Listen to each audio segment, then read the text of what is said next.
Article 10.3.1 refraction through rectangular glass slab. ठीक है, glass slab से रिफ्रैक्शन देखते हैं क्या होता है। पहले तो ये समझो कि रिफ्रैक्शन समझ आ गया था हमको। रिफ्रैक्शन में क्या होता है, एक मीडियम से दूसरे मीडियम में लाइट रे जब आती है तो क्या करती है, अपने पाथ से डेविएट हो जाती है, अपनी डायरेक्शन चेंज कर देती है। मान लो ऐसे आ रही है तो उसे कैसे जाना चाहिए, ऐसे जाना चाहिए ना उसे। ठीक है, बट ऐसे नहीं जाएगी, और या तो वो ऐसे चली जाएगी या फिर वो ऐसे चली जाएगी। ठीक है, इसको कहते हैं हम रिफ्रैक्शन। ठीक है, उसकी डेफिनेशन देखी थी। लेकिन अब इसको समझने के लिए यहाँ पर हम एक और एक्टिविटी कर रहे हैं। ठीक है, अब ये एक्टिविटी जो है, ये एक्टिविटी यहाँ पर मैं पूरी आपको एक्सप्लेन करता हूँ। ये जो एक्टिविटी है 10.10 तो मैं पूरा एक्सप्लेन करता हूँ आपको एक डायग्राम की हेल्प से। देखो ये डायग्राम दिया है। ठीक है, इस डायग्राम में ये जो ए बी सी डी है, ये ए बी सी डी है हमारी एक ग्लास स्लेब। ठीक है, ये जो ए बी सी और ये डी, ये क्या है, एक ग्लास की स्लेब है। इसके ऊपर और इसके नीचे, मतलब इस तरफ, इस वाले तरफ और इस वाले तरफ, दोनों तरफ कौन सा मीडियम है, एयर। तो एयर से एक लाइट रे आई, कौन सी, ये जो ई एफ से होती हुई आ रही है, और यहाँ पहुंची, और यहाँ ये डार्क जो लाइन दिख रही है आपको ब्लू, ये एक लाइट रे है। क्या एक्टिविटी करने वाले हैं हम, क्या एक्सपेरिमेंट करने वाले हैं हम, क्या करते हैं, एक लाइन हमने पहले तो बना दी। ठीक है, जो ए बी सरफेस को ओब्लिकली कट कर रही है, और फिर वहां पर रख दी एक ग्लास स्लेब, ये व्हाइट पेपर दिया, उसके ऊपर ग्लास स्लेब रख दी। और ए बी, ये जो एक लाइन है, इस लाइन को इस तरीके से डाला है यहाँ पे कि ये ऑब्लिक हो, नॉर्मल ना हो इस पे। ठीक है, फिर उसके बाद क्या करें, यहाँ पर एक पिन लगा दी हमने, जो छोटी सी पिन होती है ना, वो एक आइडेंटिकल साइज की पिन ले ली हमने, 4 पिन, और ई और एफ दो पॉइंट पे पिन लगा दी। ठीक है, उस लाइन के ऊपर बिल्कुल। और उसके बाद इस तरफ से, इस वाले साइड से आपको देखना है उन दोनों पिन्स को। ठीक है, और जब उन दोनों पिन्स को आप देखोगे तो उन पिन की बिल्कुल इनलाइन करते हो, इनलाइन मतलब बिल्कुल उन्हीं की डायरेक्शन में दो पिन जी और एच और लगा देना है, ये जी और ये एच और लगा देना है। बात समझ गए, ये तो एक ग्लास स्लैब है। ठीक है, और इधर आपने दो पिन लगा दी थी, अब इधर से उन दोनों पिनों को देखो, और उन दोनों पिन्स की डायरेक्शन में बिल्कुल लाइन में ये दोनों पिन लगा दो।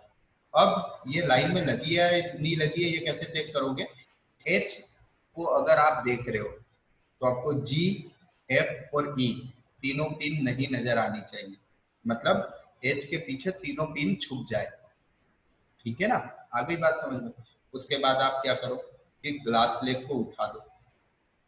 ठीक है, और ई से लेके एफ से होते हुए, जी से होते हुए एच तक लाइन बनाओ। तो आप ये देखोगे कि ये लाइन, वैसे तो आपको एच की लाइन में सारी पिन दिख रही थी, लेकिन जब आप लाइन बनाओगे ना तो आपको ये जो ग्लास स्लेब है उसके नीचे जो लाइन बनेगी, वो लाइन आपको सेम डायरेक्शन में स्ट्रेट लाइन नहीं मिलेगी। ठीक है ना, देखो यहाँ से चेंज हो गई ना इसकी डायरेक्शन, और फिर जैसे ही बाहर निकली, मतलब ग्लास के अंदर जो लाइन है उसकी डायरेक्शन चेंज हो गई, और ग्लास से बाहर निकले तो फिर लाइन की डायरेक्शन चेंज हो गई। ठीक है ना, लेकिन एक बात जरूर यहाँ पे मिली, वो क्या मिली कि E F is parallel to the G H मिला हमको। ठीक है, तो इससे हमको एक बात पता चली कि लाइट रे अगर नंबर ऑफ मीडियम्स को पास करते हुए फिर सेम मीडियम में आ जाए तो वो वापस parallel to the incident ray हो जाती है। ठीक है ना, देखो एयर में थी, वापस एयर में आ गई, तो क्या होगा, parallel to the incident ray हो जाएगी। क्लियर है ये बात। दूसरी बात, लेकिन जब दूसरे मीडियम में जाती है तो अपने पाथ से डेविएट हो जाती है, तो ये रिफ्रैक्शन का प्रूफ हो गया हमारे लिए। ठीक है, अब ये है हमारा एंगल ऑफ इंसिडेंस। ठीक है, ये है हमारा एंगल ऑफ रिफ्रैक्शन, ये है हमारा एंगल ऑफ इंसिडेंस, और ये है हमारा एंगल ऑफ रिफ्रैक्शन। ठीक है, तो आपको ये बात भी पता चलेगी कि R1 और I2 भी सेम है और I1 और R2 भी सेम है। ठीक है, जैसे जो I1 है it is equal to R2, ये R2 के इक्वल है, और जो I2 है वो किसके इक्वल है, R1 के इक्वल है। ठीक है, और इसी को देखते हुए आगे स्नेल ने रिफ्रैक्शन के लॉ दिए। ठीक है, तो ये एक्टिविटी करने के बाद हम लोग यहाँ पर थोड़ा सा इसको रीड कर लेते हैं, क्या हमको कंक्लूजन मिले हैं वो देख लेते हैं। कंक्लूजन देखो, this is why the ray emerges parallel to the incident ray, however the light ray is shifted sideward slightly। देखो हुआ ना यही बात कि ये जो लाइट रे है ये ऐसे जानी थी, इस एल की डायरेक्शन में जानी थी, लेकिन जीएस डायरेक्शन में चली गई, तो ये शिफ्ट हो गया ना, इतना सा शिफ्ट हो गया ना। इसे क्या कहा जाता है, इसे कहा जाता है लेटरल शिफ्ट। ये कौन सा शिफ्ट कहलाता है, लेटरल शिफ्ट। ठीक है, so what happens when a light ray is incident normally to the interface of two media। अगर नॉर्मली इंसिडेंट होगी ना तो नॉर्मली ही निकल जाएगी। क्यों, क्योंकि नॉर्मली अगर इंसिडेंट हुई तो नॉर्मल ही निकल जाएगी। क्यों, क्योंकि यहाँ पर स्नेल्स लॉ वैलिड होता है। अब स्नेल्स लॉ क्या है उसको देखते हैं, लॉ ऑफ रिफ्रैक्शन क्या है उसको देखते हैं। Now you are familiar with the refraction of light. बिल्कुल, रिफ्रैक्शन तो हम समझ ही गए, and refraction is due to change in speed of light, क्योंकि एयर में स्पीड कुछ और थी, ग्लास स्लैब में कुछ और है, इसलिए रिफ्रैक्शन हुआ। as it enters from one transparent medium to another, experiment shows that refraction of light occurs according to certain law।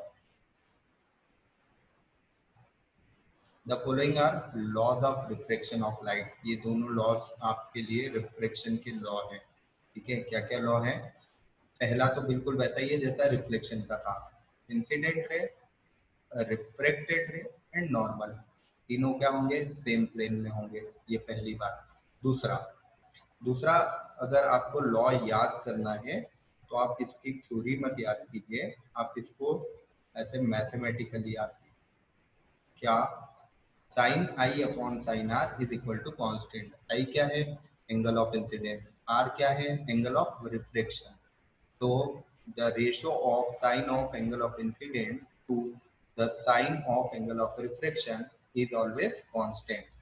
ठीक है, and it is also known as Snell's law. इसका law है ये स्नेल्स लॉ, ये Snell's law. ठीक है, देखिए और कैसे याद रखोगे आप, sine I upon sine R equal to constant. I क्या है, एंगल ऑफ इंसिडेंट, आर क्या है, angle of reflection. This constant value is called refractive index. ठीक है, इसे इस कांस्टेंट वैल्यू को क्या कहते हैं, रिफ्रैक्टिव इंडेक्स कहते हैं। कौन सा रिफ्रैक्टिव इंडेक्स, सेकंड मीडियम का refractive index with respect to first. अब आप कहोगे रिफ्रैक्टिव इंडेक्स मतलब क्या चीज हुई, तो सुनो, जो हमारे मीडियम्स होते हैं उन मीडियम की ऑप्टिकल डेंसिटी कितनी है। मान लो ये आपका एयर है, ये ग्लास है, तो हम कैसे कहें कि इसमें ज्यादा स्पीड होगी उसमें कम होगी, ये सब हमको बताता है रिफ्रैक्टिव इंडेक्स। और